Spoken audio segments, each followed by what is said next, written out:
समझ रहे थे बच्चों। तो बच्चों लास्ट सेशन में मैंने आपको एसिडिक मीडियम और basic medium I mean acid catalysed और बेस कैटेलाइज्ड टोटोमरिज्म के बारे में बताया था। तो फाइनली अपना जो कंक्लूजन था वो ये था कि एसिड कैटेलाइज्ड अगर टोटोमरिज्म अगर होता है तो उसमें हमको क्या ध्यान में रखना है, स्टेबिलिटी ऑफ एल्कीन ध्यान में रखना है। और अगर बेस कैटेलाइज्ड टोटोमरिज्म आपको करवाना है तो वहाँ पर स्टेबिलिटी ऑफ कार्बन आयन के बारे में अपने को सोचना है। क्लियर। फिर मैंने बाद में आपको एक बात बोली थी कि बच्चों आप एग्जाम्पल सोचना। आई होप आप लोगों ने सबने दिमाग लगाया होगा, तो कुछ ना कुछ तो आया ही होगा ना।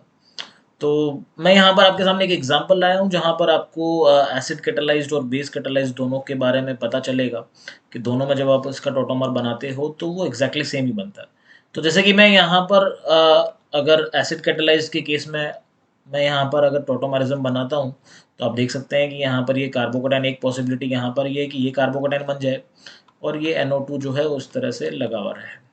एक दूसरी पॉसिबिलिटी यहाँ पर क्या हो सकती है कि कार्बोकेटाइन तो यहीं पर बने और बट इस कार्बोकेटाइन के करस्पॉन्डिंग आप दो टोटोमरिज्म यहाँ पर बना सकते हो। कैसे कि एक तो हम इनोलाइजेशन जो है वो इस तरफ से करें, तो एक पॉसिबिलिटी तो है साहब ये वाली, और एक दूसरी पॉसिबिलिटीज क्या हो सकती है कि यहाँ पर आप इनोलाइजेशन जो है इसका इस तरफ से करें। सब जानते हैं कि कौन सा टोटोमर ज़्यादा स्टेबल होगा, ये वाला टोटोमर ज़्यादा स्टेबल होगा बिकॉज ये वाले टोटोमर में क्या है, resonance stability more stable and this is your less stable.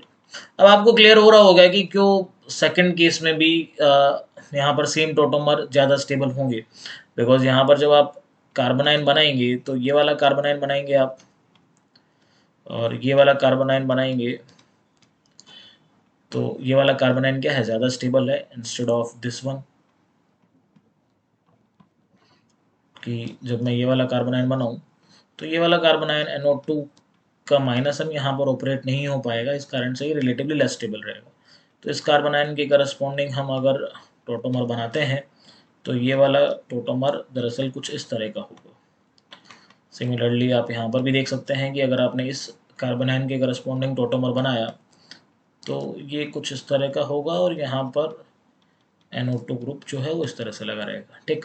ये भी अगेन वही बात, लॉजिक सेम ही है दोनों में, रीजन सेम ही है दोनों में कि रेजोनेंस की स्टेबिलिटी वजह से, रेजोनेंस स्टेबिलिटी की वजह से ये वाला टोटोमर आपका क्या है, ज़्यादा स्टेबल है और ये वाला टोटोमर क्या है, लेस स्टेबल है। तो हमेशा ये बोल देना कि यार बेस कैटेलाइज्ड और एसिड कैटेलाइज्ड में रिजल्ट्स उल्टे होते हैं, ये गलत हो जाएगा, है ना। क्योंकि यहाँ पर आप देख सकते हैं कि दोनों में सेम रिजल्ट है, दोनों में जो टोटोमर बने हैं वो सेम ही टोटोमर के हैं, ज़्यादा स्टेबल है। क्लियर। तो इन बातों का विशेष तौर पर ध्यान रखिएगा, केमिस्ट्री में कुछ भी जनरलाइज ना करिएगा, ये आप खास तरीके से जान लें। Clear. Now moving on to next concept. Next concept हमारा है बच्चों ड्यूटेरियम एक्सचेंज। कई बार आपने क्वेश्चंस में देखा होगा कि सर हाइड्रोजन तो ठीक है कि होता है, लेकिन ये ड्यूटेरियम भी बदल देते हैं कुछ OD माइनस या D2O की प्रेजेंस में। तो ये कौन कौन से हाइड्रोजन जो होंगे वो ड्यूटेरियम से हम रिप्लेस कर सकते हैं, वो आज हम सीखेंगे। ठीक। तो सबसे पहले तो अगर मैं बात करूं तो क्या सिचुएशन है, सिचुएशन जानना बहुत ज़रूरी है कि इस कॉन्सेप्ट को कब लगाएंगे हम, और जो है कब इम्पॉर्टेंट है ये D2O in presence of OD minus, या हो सकता है OD minus in presence of D2O, कुछ भी बोल दो, ऊपर OD माइनस लिखा हो सकता है। क्लियर। तो यहाँ पर क्या होता है बच्चों, आपने देखा होगा कि CD3 बन जाता है और यहाँ पर भी CD3 बन जाता है। लॉजिक बहुत ही सिंपल सा है, बस एक छोटी सी बात जो आप बहुत सारी जगह अप्लाई भी करते हो कि CH बॉन्ड वीकर होता है CD बॉन्ड से, बस इसी के चलते सारा ये खेल होता है। तो आइए सीखते हैं कि कैसे शुरुआत हुई यहाँ पर। जैसे ही आपने यहाँ पर OD माइनस लिया, तुरंत जो अल्फा हाइड्रोजन होगा वो बाहर निकल जाएगा और क्या बना लेगा, CH2 minus C double bond O CH3। अब इस अल्फा हाइड्रोजन की अगर मैं बात करूं तो यहाँ पर आपका OD माइनस निकल गया, H प्लस बाहर निकाल लिया तो HOD बन गया और ये नेगेटिव चार्ज बन गया। खैर HOD से अपने को कोई मतलब नहीं है खास, है ना। तो यहाँ पर जब आपने क्या किया कि फर्दर यहाँ पर आप देख सकते हैं कि D2O क्या होंगे, बहुत सारे पड़े होंगे। HOD भी है लेकिन बहुत काफ़ी अमाउंट में, क्योंकि ट्रेसेस अमाउंट में आपने OD माइनस लिया है। ज़्यादातर जो है सॉल्वेंट जो होगा वही मौजूद होगा, तो D2O बहुत भारी मात्रा में उपलब्ध है। तो यहाँ पर आप देख सकते हैं कि CH2 माइनस क्या करेगा, यहाँ से एक D प्लस को बाहर निकाल लेगा और यहाँ से आपका यहाँ पर बन जाएगा CH2D और ये आ गया C double bond O CH3। Clear हो रहा होगा आपको कि एक हाइड्रोजन तो साहब निपट गया है यहाँ पर, एक हाइड्रोजन तो किससे रिप्लेस हो गया, ड्यूटेरियम से रिप्लेस हो गया। अब अगेन मैं अगर बात करूं कि सर फिर एक ही तो होना चाहिए ना, तीन तीन क्यों करवा दिए। बच्चों अब ध्यान से देखिएगा, वापस से ओडी माइनस का सीन शुरू होगा। अब उसके पास दो चॉइस है, चॉइस कौन सी है, या तो यहाँ से हाइड्रोजन निकालू या तो यहाँ से ड्यूटेरियम निकालू। वो भाई ज़्यादा मेहनत करना पसंद नहीं करेगा, वो सीधा जो हाइड्रोजन आसानी से निकल रहा होगा वो निकाल देगा, CH माइनस बना लेगा और यहाँ से ये C डबल बॉन्ड हो CH3 लगा हुआ रहेगा। लेकिन निकलते टाइम तो हाइड्रोजन बाहर निकल रहा है, लेकिन वापस जुड़ते टाइम जो हो रहा है बच्चों आपका वो क्या हो रहा है, ड्यूटेरियम जुड़ रहा है, बिकॉज CD बॉन्ड क्या है आपका, स्ट्रॉन्गर है। तो यहाँ से भी क्या हो जाएगा, ये नेगेटिव चार्ज ड्यूटेरियम एक्सेप्ट कर लेगा और यहाँ से आपका बन जाएगा CD2 C double bond O CH3। ऐसे करते करते एक दिन क्या होगा कि सारे जो हाइड्रोजन्स होंगे वो आपके किससे रिप्लेस हो जाएंगे, ड्यूटेरियम से रिप्लेस हो जाएंगे। क्लियर हुई बात। तो ये सारा खेल होता है आपका ड्यूटेरियम एक्सचेंज का, कि जो भी अल्फा हाइड्रोजन है वहाँ पर बेसिकली मैं बोलूँगा इनोलाइजेबल हाइड्रोजन जो भी है वो वहाँ पर किससे रिप्लेस हो जाते हैं, ड्यूटेरियम से रिप्लेस हो जाते हैं। तो कई बार सवाल पूछा भी जाता है कि कौन कौन सा हाइड्रोजन ड्यूटेरियम रिप्लेस हो जाते हैं, ड्यूटेरियम से रिप्लेस हो जाते हैं। तो ये सारा जो सीन है ना, ये सारा का सारा क्या रिवर्सेबल है ना, कुछ भी ऐसा नहीं है रिवर्सेबल है, सोल्यूशन के अंदर आपको सारे मौजूद रहेंगे। तो इक्विलिब्रियम पर आपको जो है मेजर जो फॉर्म रहेगी वो CD3 C double bond CD3 की रहेगी, बिकॉज सारे हाइड्रोजन ड्यूटेरियम से रिप्लेस हो जाएंगे, क्योंकि CH bond is weaker then CD bond. तो बॉन्ड जो बनना पसंद करेगा वो कौन सा पसंद करेगा, CD बॉन्ड पसंद करेगा। क्लियर। तो जैसे एक क्वेश्चन करते हैं कि यहाँ पर आपको मैं पूछ रहा हूँ कि इसमें कितने हाइड्रोजन ड्यूटेरियम से रिप्लेस हो जाएंगे, या फिर ऐसा पूछ लिया जा सकता है कि प्रोडक्ट में आपको कितने मैक्सिमम ड्यूटेरियम देखने को मिल सकते हैं। क्लियर। तो समझ के जवाब दीजिएगा कि जैसे मान लो ये कार्बोनिल है, तो आपको पता है कि सर ये जो दो अल्फा हाइड्रोजन है इसके करस्पॉन्डिंग इनोल बना सकते हो आप, और इसके करस्पॉन्डिंग भी आप इनोल बना सकते हो। तो ये जो चारों के चारों अल्फा हाइड्रोजन है किससे रिप्लेस हो सकते हैं, ड्यूटेरियम से रिप्लेस हो सकते हैं। तो देर आर 4 अल्फा हाइड्रोजन्स, यानी कि 4 ड्यूटेरियम यहाँ पर आपको देखने को मिल सकते हैं। सिमिलरली अगर मैं बात करूँ कि इस कंपाउंड की, तो यहाँ पर भी कितने हो जाएंगे बच्चों, 4 हो जाएंगे। क्लियर। और जैसे देखा जाए तो C डबल बॉन्ड O, ये यहाँ पर बताओ जरा कितने होंगे, दिमाग लगाओ। तो साहब अल्फा कार्बन तो मार्क करना है, जैसा हम सीख चुके हैं पहले। अब वो अगेन वही कंसेप्ट मैं दोबारा रिपीट नहीं करूंगा कि कौन सा अल्फा कार्बन होगा। अब आपको तुरंत चमकना चाहिए कि कौन सा अल्फा कार्बन है। तो ये अल्फा कार्बन है और ये अल्फा कार्बन है, बट इस अल्फा कार्बन का कोई अल्फा हाइड्रोजन नहीं है। तो यहाँ पर ड्यूटेरियम एक्सचेंज की बात होगी नहीं, सिंपली बस दो जो अल्फा हाइड्रोजन है लेफ्ट हैंड साइड पर वही ड्यूटेरियम से रिप्लेस हो सकते हैं। क्लियर। और जैसे देखना चाहे तो देख सकते हैं आपकी यहाँ पर, जैसे मैंने ये बना दिया C double bond O CH3। अब बताएं यहाँ पर कितने अल्फा हाइड्रोजन ड्यूटेरियम से रिप्लेस हो सकते हैं, यहाँ पर तो कोई अल्फा हाइड्रोजन है ही नहीं, तो सिंपली यहाँ पर ही थे, तो कितने हो गए, 3 हो गए। और भी देख सकते हैं हम, जैसे कि मान लो कि आपको मैंने इस तरह की सिचुएशन दे दी, C double bond O CH3, यहाँ पर बताएं कितने होंगे, साथ साथ सॉल्व करते जाएं। PH C double bond O CH3, इसमें बताएं कितने होंगे, CH3 C double bond O H, इसमें बताएं कितने अल्फा हाइड्रो आई मीन कितने ड्यूटेरियम रिप्लेस हो सकते हैं। और जैसे देखना चाहें तो PH C double bond H और C double bond O H, यहाँ पर बताएं जरा कितना होगा। अच्छा इसमें बताएं इसमें कितने होंगे, ये है सवाल तगड़ा। तो जिनका ये हो गया है वो इस पर दिमाग लगाएं, इनके मैं आंसर्स आपको बता देता हूँ कि इसमें 3 ड्यूटेरियम रिप्लेस हो सकते हैं। ये रहे 3 अल्फा हाइड्रोजन, यहाँ पर ये रहा अल्फा कार्बन, इसके 3 अल्फा हाइड्रोजन, यहाँ पर ये रहा अल्फा कार्बन, इसके 3 अल्फा हाइड्रोजन, यहाँ पर एक भी अल्फा हाइड्रोजन ही नहीं है तो 0 आंसर आएगा इसका। यहाँ पर एक अल्फा हाइड्रोजन है तो एक ड्यूटेरियम आपको देखने को मिल सकता है। अब इसको कैसे सॉल्व करेंगे। अच्छा आपको मैंने एक चीज़ सिखाई थी बच्चों की, यहाँ पर ये जो दो अल्फा हाइड्रोजन होते हैं ना, इसके करस्पॉन्डिंग यहाँ पर इनोल बन सकता है। तो हम अगर बनाना चाहें तो यहाँ पर ये नेगेटिव चार्ज मैंने बनाया और फिर ये डबल बॉन्ड आ गया। अब आप समझ सकते हैं कि ये नेगेटिव चार्ज कहाँ जाएगा, यहाँ पर आ जाएगा। और यहाँ पर आने के बाद एक इसका रेजोनेटिंग स्ट्रक्चर जो आप देखेंगे वो कैसा होगा आपका, ऐसा कुछ होगा, ये नेगेटिव चार्ज यहाँ पर और ये डबल बॉन्ड। एंड देन फिर यहाँ से आप क्या कर देंगे, इनोलेट बना देंगे, और इनोलेट के बाद फिर आप इसका इनोल फॉर्म बना देंगे O माइनस। ये मैं बस बता रहा हूँ कि कैसे ये प्रोसेस हुआ है सारा, है ना, क्योंकि इसी में आंसर छुपा है आपका। ये OH बन गया। ठीक, अब आप देखें ज़रा ध्यान से, तो ये नेगेटिव चार्ज पहले तो यहाँ पर था आपका अल्फा हाइड्रोजन निकलने के बाद, अब ये नेगेटिव चार्ज यहाँ पर आ गया, नेगेटिव चार्ज अंदर आया तो ये डबल बॉन्ड आगे बढ़ा, तो यहाँ पर भी आपका क्या आ गया, नेगेटिव चार्ज आ गया। अब सवाल पूछा गया है आपसे कि कितने यहाँ पर ड्यूटेरियम रिप्लेस हो सकते हैं, तो आप बताएं ज़रा कितने होंगे। एक तो ये दोनों अल्फा हाइड्रोजन यहाँ से निकल सकते हैं, तो यहाँ पर 2 ड्यूटेरियम लग सकते हैं। क्लियर हो रही है बात आपको? अल्फा हाइड्रोजन जो है सीधे सीधे वहाँ पर तो होंगे होंगे, एक और एक ही दो। अब अगर आपने देखा है तो यहाँ पर भी नेगेटिव चार्ज आया ना, तो ये भी तो नेगेटिव चार्ज ड्यूटेरियम D+ को एक्सेप्ट करके क्या बना सकता है, CD बना सकता है ना यहाँ पर। तो एक तो साहब यहाँ पर जो हाइड्रोजन होगा वो भी रिप्लेस हो सकता है। अब भैया ये हाइड्रोजन अगर रिप्लेस हो सकता है तो इसने क्या बिगाड़ा है, ये भी तो हाइड्रोजन रिप्लेस हो सकता है ड्यूटेरियम से। तो ओवरऑल अगर देखे जाएँ तो कितने हाइड्रोजन ड्यूटेरियम से रिप्लेस हो सकते हैं, इसके अंदर 4 हाइड्रोजन ड्यूटेरियम से रिप्लेस हो सकते हैं। तो इसमें आपको ये इस तरह के सवाल एग्जामिनेशन में पूछे जाते हैं। आपको ये बात ध्यान में रखनी है कि कई बार हम जल्दबाजी में क्या करते हैं कि सिर्फ अल्फा हाइड्रोजन ही काउंट कर लेते हैं, लेकिन वहाँ पर अगर रेजोनेंस की वजह से भी अगर ड्यूटेरियम एक्सचेंज देखने को मिलता है तो उसको अपने को इग्नोर नहीं करना है। क्लियर? तो इस तरह के मैं कुछ सवाल आपको और देता हूँ, आप सोचिएगा इसके बारे में कि कितने यहाँ पर ड्यूटेरियम से आप इसको रिप्लेस कर सकते हो। तो थोड़ा सा एक मुश्किल सवाल है ना, कॉन्सेप्ट सेम है लेकिन मतलब मुश्किल, अगर आपको ये कॉन्सेप्ट नहीं आता तो ये मुश्किल होता। अब तो आप जान चुके हैं तो अब आप फटाफट से आंसर कर देंगे, है ना। तो ये जैसे कि मान लो इस तरह की सिचुएशन है, फटाफट जवाब चाहिए भाई, ध्यान रखें। बताएं जरा, पूरे गलत होने के चांसेस हैं भाई।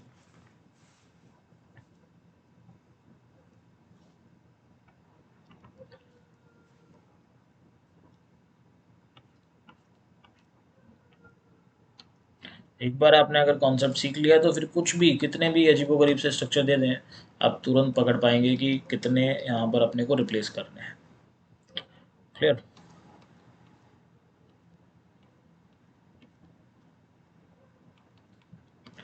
चलिए, बहुत बताएं। अच्छा, यहाँ पर कितना होगा, यहाँ पर 2 हाइड्रोजन तो आपको ये दिख रहे होंगे। अच्छा भाई, 2 हाइड्रोजन यहाँ पर है तो ये हाइड्रोजन निकलेंगे तो नेगेटिव चार्ज कहाँ का आएगा, यहाँ पर भी तो आएगा। अच्छा, नेगेटिव चार्ज यहाँ पर आएगा तो इसने क्या बिगाड़ा भाई, यहाँ पर ये बोलेगा हम यहाँ पर भी आएंगे। अब यहाँ पर भी आएंगे तो ये नेगेटिव चार्ज आगे बढ़ा आगे बढ़ा आगे बढ़ा, तो ये नेगेटिव चार्ज यहाँ पर तो कोई हाइड्रोजन है नहीं, तो यहाँ पर तो भी एक हाइड्रोजन है, यहाँ पर भी एक हाइड्रोजन है। आप चाहो तो रेजोनेटिंग स्ट्रक्चर बना के देख लेंगे, तो यहाँ पर टोटल जो ड्यूटेरियम एक्सचेंज हो सकते हैं वो कितने हो सकते हैं, 6 हो सकते हैं। यहाँ पर अगर देखा जाए तो 3 हाइड्रोजन यहाँ पर है, ये अल्फा कार्बन, ये अल्फा कार्बन। अब ये अल्फा कार्बन अगर होता है तो यहाँ पर जो हाइड्रोजन लगा है वो भी आएगा भाई। तो एक यहाँ पर, 3 यहाँ पर और 3 यहाँ पर, टोटल कितने हो गए आपके, 7 ड्यूटेरियम यहाँ पर आपके एक्सचेंज हो सकते हैं। अच्छा बताओ, यहाँ पर होगा क्या, क्या ये दोनों हाइड्रोजन ड्यूटेरियम से रिप्लेस हो सकते हैं? नहीं हो सकते हैं बेटा। अगर आपने इनोलाइज करना है, इनोल बनाना है, तो कोई ना कोई तो अल्फा हाइड्रोजन होगा ना जहाँ से शुरुआत होगी, तो अल्फा हाइड्रोजन बन नहीं सकता। अल्फा हाइड्रोजन कौन सा बनेगा, यहाँ पर बनेगा, लेकिन अनफॉर्चुनेटली यहाँ पर कोई हाइड्रोजन है ही नहीं। हाइड्रोजन है ही नहीं तो कोई कार्बन आयन बनेगा नहीं, कार्बन आयन बनेगा नहीं तो यहाँ तक बात पहुँचेगी नहीं। तो यहाँ पर कोई भी हाइड्रोजन जो है वो ड्यूटेरियम से रिप्लेस नहीं हो सकता है। ये यहाँ पर एक अच्छा सवाल बनता है। क्लियर? सिमिलरली यहाँ पर अगर देखा जाए तो यहाँ पर कितने हैं बच्चों, तुम्हारे पास 3 अल्फा हाइड्रोजन है, 3 अल्फा हाइड्रोजन ये हो गए। अच्छा, अब आगे बताएं जरा, ये क्या आगे बढ़ सकता है क्या? आगे नहीं बढ़ सकता है, ये सिर्फ और सिर्फ 3 ही होंगे, क्योंकि यहाँ तक ही बात चलेगी ना, आगे क्यों चलेगा। अच्छा, यहाँ पर अगर देखा जाए तो 3 यहाँ पर है, 3 यहाँ पर है और यहाँ पर 3 दिख रहे होंगे आपको, 3 यहाँ पर दिख रहे होंगे, 3 यहाँ पर दिख रहे होंगे, 3 3 6। अच्छा, यहाँ पर जब कार्बन आयन बनेगा तो एक अल्फा हाइड्रोजन ये भी है, अब यहाँ पर जब कार्बन आयन बनेगा तो एक अल्फा हाइड्रोजन ये भी है। तो टोटल कितने हो गए, 3 और 3 6 और 2 8 alpha hydrogen will be replaced by deuterium. I hope आपको ये बात समझ में आई होगी, है ना। तो जो भी ध्यान रखें कि जो भी अल्फा हाइड्रोजन है वो तो है ही, लेकिन कई बार रेजोनेंस करवाने के बाद भी आपको कुछ ऐसी चीज़ें दिख सकती है कि जहाँ पर आपका अल्फा हाइड्रोजन तो नहीं है डायरेक्टली, लेकिन रेजोनेंस के बाद वहाँ पर कार्बन आयन बन सकता है। इस तरह से वहाँ पर भी ड्यूटेरियम एक्सचेंज हो सकता है। क्लियर? इतनी सी बात समझ में आई आपको? चलिए, तो अब एक नेक्स्ट जो अपना कॉन्सेप्ट है वो क्या है बच्चों, stereo chemistry in tautomer. Stereo chemistry in tautomerism. अब सर ये कहाँ से ले आया प्रोटोमरिज्म में स्टीरियो केमिस्ट्री? होती है बच्चों, सवाल पूछे जाते हैं एग्ज़ाम में। अगर ये कॉन्सेप्ट पहले से नहीं पता हो तो चमकता नहीं है, इसीलिए मैं आपको सिखा रहा हूँ कि देख लें एक बार कि स्टीरियोकेमिस्ट्री कैसे पूछी जा सकती है टोटोमेरिज्म में। बहुत एक क्वेश्चन बेस्ड ही कॉन्सेप्ट है, एक सिचुएशन से ही हम इसको क्लियर करेंगे। जैसे मान लो कि मैंने आपको HC डबल बॉन्ड O एक कीटो फॉर्म दी है, और कीटो फॉर्म में खास बात क्या है कि उसका जो अल्फा कार्बन है बेटा, वो आपका क्या है, कायरल सेंटर है। क्लियर, कायरल सेंटर है और ये ऑप्टिकली प्योर है। ऐसा नहीं है कि मतलब कुछ कॉन्फ़िगरेशन दिया नहीं है, ऑप्टिकली प्योर है और एक्टिव तो है ही, साफ सी बात है ना। तो अब अगर आपको इसमें पूछा जाए कि क्या ये बेसिक मीडियम में या एसिडिक मीडियम में रेसमाइज हो सकता है क्या, तो हम सीखेंगे कि इसको कैसे पता लगाएं। क्लियर, तो एसिडिक मीडियम और बेसिक मीडियम में रेसमाइज हो सकता है, तो मैं यहाँ पर इसका जैसे कि एक आपको यहाँ पर मैं इसका कार्बोनाइन, बेसिक मीडियम जैसे मैंने लिया ना, तो इसका मैं कार्बोनाइन बना के बताता हूँ। एक बार सिचुएशन क्लियर करूंगा, बाद में आप तुरंत समझ जाएंगे कि कौन सी बात का ध्यान में रखना है। तो ये नेगेटिव चार्ज बना यहाँ पर। अब ये जो नेगेटिव चार्ज बना है बच्चों, इसके करस्पॉन्डिंग अगर मैं इसका इनोल बनाता हूँ, तो ये इनोल आपको कुछ इस तरह का दिखेगा। सॉरी, O-, और यहाँ पर ये डबल बॉन्ड C, और ये PH, और ये CS। अब ये वाला स्ट्रक्चर जो है आपका क्या बन गया, प्लेनर बन गया, सारे एटम्स क्या हो गए, sp2 हाइब्रिडाइज्ड हो गए। अब यहाँ पर अगर आप देखेंगे तो बच्चों, जब इसकी बारी आएगी वापस से H प्लस एक्सेप्ट करने की, क्योंकि आप जानते हैं कि अगर इनोल में कोई खतरनाक स्टेबिलिटी वाला फैक्टर नहीं हो तो वहाँ पर कीटो फॉर्म ही अपना स्टेबल रहता है। तो जब ये नेगेटिव चार्ज वापस अंदर आएगा और यहाँ पर ये डबल बॉन्ड आगे बढ़ेगा, मतलब कार्बन पर नेगेटिव चार्ज आएगा, और जब ये H प्लस एक्सेप्ट करेगा किससे, सॉल्वेंट से, तो प्लेनर है ना भाई, प्लेनर है तो फिर दोनों तरफ से मामला चलेगा ना। और जब दोनों तरफ से मामला चलेगा तो यहाँ पर क्या बात समझ में आती है अपने को, कि ये जो C- है ये दोनों तरफ से H प्लस एक्सेप्ट कर सकता है। जब दोनों तरफ से H प्लस एक्सेप्ट करेगा तो यहाँ पर दोनों कॉन्फ़िगरेशन पॉसिबल है, कौन से, R और S। और दोनों की जो टेंडेंसी है वो क्या है, इक्वल है। आर जितना बनेगा उतना ही क्या बनेगा, एस बनेगा। और जब भी कभी ऐसी बात होती है कि आर और एस का अमाउंट इक्वल होता है, तो उसको हम जानते हैं किससे, रेसमिक मिक्सचर से। क्लियर हुई बात आपको, रेसमिक मिक्सचर। यानी कि ये जो है कीटोफॉर्म जो होगा, या ये कंपाउंड जो होगा, इनिशियली ऑप्टिकली प्योर था, लेकिन इन प्रेजेंस ऑफ बेस या in presence of basic medium ये क्या हो गया, रेसमाइज हो गया। और रेसमाइज होने के बाद क्या बन गया, ऑप्टिकली इनएक्टिव। अच्छा, तो क्या सर सारे ही ऐसे होते हैं, सारे नहीं होते हैं भैया, ध्यान रखें, जनरलाइज ना करें अगेन दोबारा से। यहाँ पर भी आपको एक कंडीशन समझ में आएगी, लेकिन वो कुछ सवाल देखने के बाद। जैसे मैं यहाँ पर आपको एक और क्वेश्चन देता हूँ। क्वेश्चन ये है बच्चों, which of the following molecules, मैं लिखता हूँ लैंग्वेज, ध्यान रखेंगे आपको, आप ध्यान रखेंगे इस लैंग्वेज को। Which of the following molecules, which of the following molecules racemizes in basic और एसिडिक मीडियम, कोई सा भी मीडियम ले सकते हैं, बस अपने को तो इनोल बनाना है, ठीक है। तो आपको मैं कुछ कंपाउंड्स दे रहा हूँ, आपको बताना है कि इनमें से कौन से कंपाउंड जो होंगे वो रेसमाइज हो जाएंगे किसी भी मीडियम में। क्लियर, तो यहाँ पर जैसे मैंने वेज डैश अगर मेंशन कर दिया हो तो वहाँ पर समझ जाना कि उसका कॉन्फ़िगरेशन क्या है, वो फिक्स्ड है। ठीक, आप दिमाग लगाएं इसमें, मैं क्वेश्चंस लिख रहा हूँ।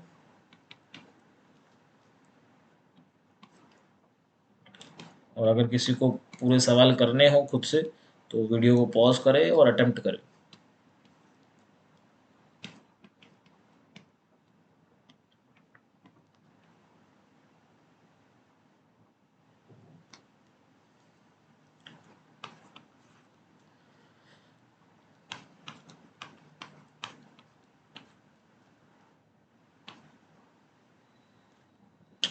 ओके बच्चों, तो आइए देखते हैं। जैसे कि अगर मैं इसकी बात करूं, तो यहाँ पर आप पहले तो अल्फा कार्बन मार्क कर लेंगे कि ये कार्बन अल्फा, ये कार्बन अल्फा।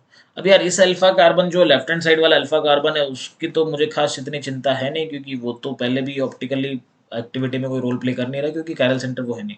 लेकिन यार ये वाले अल्फा कार्बन की वजह से ये पूरा मॉलिक्यूल क्या है, ऑप्टिकली प्योर है, कायरल सेंटर। अब जब भी इसकी मुलाकात किसी बेस के साथ होगी तो पहले ये कार्बन आयन बनाएगा, फिर इनोलेट बनाएगा, देन जब दोनों जब कार्बन आयन की H+ एक्सेप्ट करने की बारी आएगी तो दोनों तरफ से कर सकता है। तो जब दोनों तरफ से कर सकता है तो यहाँ पर मैं क्या बोल सकता हूँ कि ये वाला जो कंपाउंड होगा वो क्या हो जाएगा, बेसिक मीडियम में या एसिडिक मीडियम में ये रेसमाइज हो जाएगा। मतलब यहाँ पर दोनों कॉन्फ़िगरेशन आपके पॉसिबल होंगे, यानी कि ये R भी बन सकता है और S भी बन सकता है। क्लियर? तो ये वाला आपका रेसमाइज हो जाएगा। क्या ये वाला होगा सेकंड वाला? सेकंड वाले में तो भाई ऑप्टिकल प्योरिटी जैसी कुछ है ही नहीं बात, तो ये तो कतई नहीं होगा। थर्ड वाले में इस अल्फा हाइड्रोजन के करस्पॉन्डिंग बात करेंगे नहीं अपन, और ये वाला अल्फा हाइड्रोजन भी कायरल सेंटर है नहीं, तो इनिशियली जब नहीं है तो फिर बाद में क्या बनेगा। अब यहाँ पर अगर अपन बात करें तो इसके करस्पॉन्डिंग तो होगा नहीं, लेकिन यहाँ पर आप देख सकते हैं कि ये वाला अल्फा कार्बन जो है ये कायरल सेंटर है, इनिशियली ऑप्टिकली प्योर है, तो in presence of base negative charge बनेगा, दोनों तरफ से H+ एक्सेप्ट कर सकता है, R और S दोनों बन सकते हैं, तो R और S दोनों बन सकते हैं इक्वल अमाउंट में, तो इट विल रेसमाइजेस। अच्छा, यहाँ पर अगर अपन देखेंगे तो यहाँ पर 2 अल्फा हाइड्रोजन, यहाँ पर भी 2 अल्फा हाइड्रोजन, तो इसके अबाउट तो ये मतलब कि है ही नहीं ना यार, ये कायरल सेंटर है, लेकिन इस कार्बन का अपने को क्या लेना देना। बेसिक मीडियम में तो जो अफेक्ट होता है वो कौन सा कार्बन होता है, अल्फा कार्बन होता है। यहाँ पर ये अल्फा कार्बन तो किसी भी तरीके से अफेक्ट हो ही नहीं रहा है, तो यहाँ पर भी ये रेसमाइजेस नहीं होगा। तो अल्टीमेटली बात क्या ध्यान में रखनी है बच्चों, कि कार्बोनिल का अल्फा कार्बन जो होना चाहिए वो क्या होना चाहिए, कायरल सेंटर होना चाहिए, और वही एक अकेला कायरल सेंटर होना चाहिए, वही एक अकेला कायरल सेंटर होना चाहिए, जिसकी वजह से वो क्या हो कि ऑप्टिकली प्योर बन जाए, और बाद में जब आप उसको बेसिक मीडियम में डालें तो वहाँ पर वो रेसमाइज कर जाए। तो ये इलस्ट्रेशंस आप दिमाग में रखिएगा, आगे मैं आपको इस पर बेस्ड और बहुत सारे अच्छे से सवाल बनते हैं तो वो सब करवाऊंगा, लेकिन एक बेसिक कॉन्सेप्ट आपके दिमाग में मैं डाल रहा हूँ, इसको आपको ढंग से प्रिपेयर करके रखना है। ठीक है बच्चों, तो ये जो 2-3 कॉन्सेप्ट हमने सीखे हैं ये आपको हमेशा एग्जामिनेशन में जब पूछे जाएंगे तो एक एक्स्ट्रा एज पर रखेंगे, तो इनको पहले से दिमाग में रखना ज़रूरी है। ठीक है, तो अब नेक्स्ट जो रहेगा अपना डिस्कशन का सेशन रहेगा, जिसमें मैं आपको एक डीपीपी दूंगा, आप लोग अटेम्प्ट करेंगे, फिर उसको मैं आपको साथ डिस्कस करूंगा। ठीक, बेसिकली मैं सॉल्व करूंगा, आप देखिएगा किस तरह से क्या अप्रोच रहती है, फर्स्ट अप्रोच क्या रहती है, तुरंत थॉट प्रोसेस क्या होता है, वो सारी चीज़ें हम उस डीपीपी के थ्रू जानेंगे। क्लियर बच्चों? ओके बच्चों, बाय।